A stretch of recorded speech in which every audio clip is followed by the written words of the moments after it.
ისეთ კონცხელში. ძალიან მიხარია თითოეულ თქვენგანთან გქონდეს საშუალება ვისაუბრო, გქონდეს საშუალება შევეხო თითოეულ თქვენგანის გულს.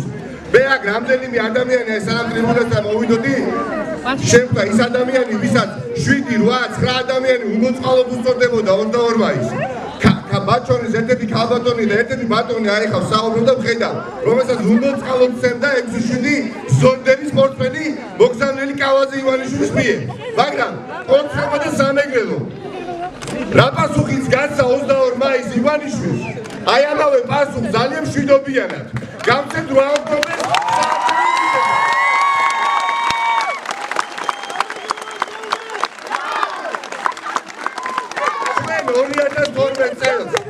ჩვენ 2012 წლის არჩევნები დაუმსახურებად არ წაგვიგია. წავაგეთ მოხდათ შეცდომების გამოდიან, მაგრამ არც ივანიშვილი წააგებს 8 ოქტომბერს შემთხვევით ამ არჩევნებს. მაგრამ საქმე იმაში კი არა ვინ მოიგებს და ვინ წააგებს 8 ოქტომბრის არჩევნებს. საქმე იმაშია ვინ დაიწყებს საქმის კეთებას 9 ოქტომბრიდან. ვინ განავითარებს ეკონომიკას, ვინ დაძლევს კრიზისს ამ ქვეყანაში, ვინ გაზრდის პენსიას პენსიონერებისთვის, ვინ განავითარებს ინფრასტრუქტურას, ვის შეუძლია ამ ყველაფრის კეთება. ჩვენ დავინახეთ 4 წლის განმავლობაში, რომ ივანიშვილმა ეს ყველაფერი არათუ ვერ შეძლო, არც კი მოინდომა და რაც მოინდომა და რაც შეძლო, ეს ძალიან კარგად დავინახეთ.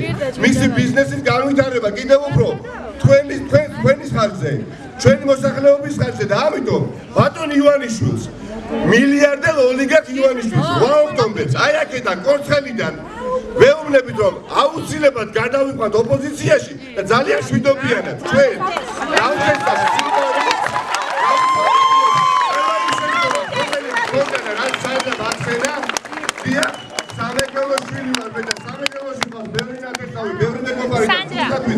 ბევრი კარგი საქმე ვაკეთეთ, მაგრამ ბევრი შეცდომას დაუშვით.